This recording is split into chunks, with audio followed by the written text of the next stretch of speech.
Des d'Austec creiem essencial prevenir, entomar i acabar tots els tipus de violències als centres educatius catalans.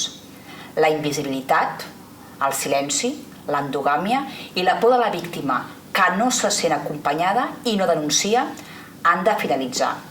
Per això, reclamem al Departament d'Educació tots els recursos humans i econòmics per fer-ho possible. Per tot això, aquest 25N cridarem «S'ha acabat!».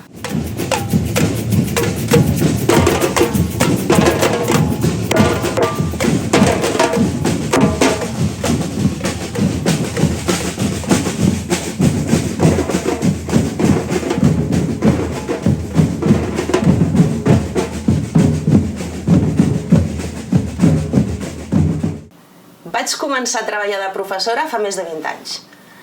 En aquell temps passava moltes estones a la sala de professorat, perquè, a diferència d'ara, encara et podies prendre un cafè amb tranquil·litat i fer-la petar una estona. Va ser a la sala de profes on vaig descobrir unes publicacions d'Austec que em van cridar l'atenció. Eren uns materials editats per la Secretaria de la Dona i amb uns continguts orientats a l'educació des d'una perspectiva feminista. En aquells moments, als centres gairebé ningú parlava de coeducació, però en aquelles revistes aquest concepte hi apareixia constantment i sobretot s'insistia en el poder de l'educació com a eina de transformació. Han passat molts anys i tinc la sensació que no hem avançat gaire. Estic convençuda que cal seguir lluitant i anar molt més enllà de les mesures protocol·làries proposades pel departament, que són del tot insuficients.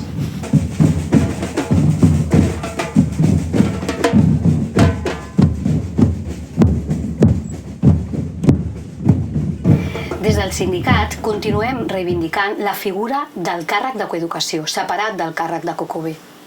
Entenem que ha de ser així, ja que hi ha moltes persones que porten temps treballant als centres educatius vers la coeducació i se les ha d'escoltar i s'ha de comptar amb elles per fer projecte. A més, aquest càrrec necessita d'una crítica a tots els sentits.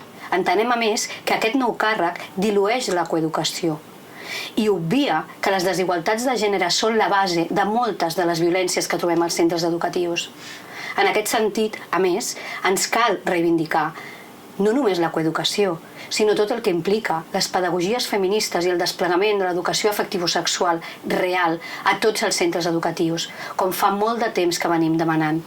És fonamental, també, per l'erradicació de les violències. Amb tot, seguim creient en la coeducació i, en especial, creiem en la coeducació com un motor de canvi social. I ho diem clar, contra les violències masclistes, educació feminista.